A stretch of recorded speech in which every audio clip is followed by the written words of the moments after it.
सबसे पहले मेरा राशन ऐप डाउनलोड करो। डाउनलोड करने के बाद ओपन करो म्हणजेच ओपन करा। त्याच्यानंतर अलाउ बटनवरती क्लिक करा। अलाउ बटनवर क्लिक केल्यानंतर इथून तुम्ही आपली भाषा निवडा। त्यानंतर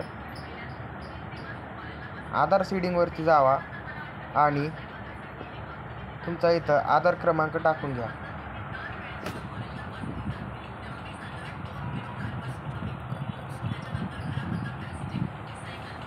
त्यानंतर सबमिटवर क्लिक करा।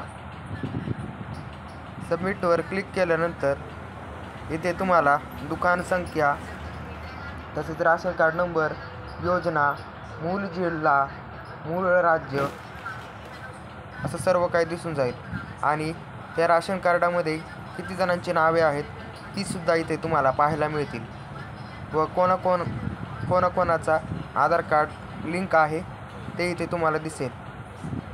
एस असेल तर सर्व आधार कार्ड लिंक असतील, नो असतील तर ते लिंक नसतील।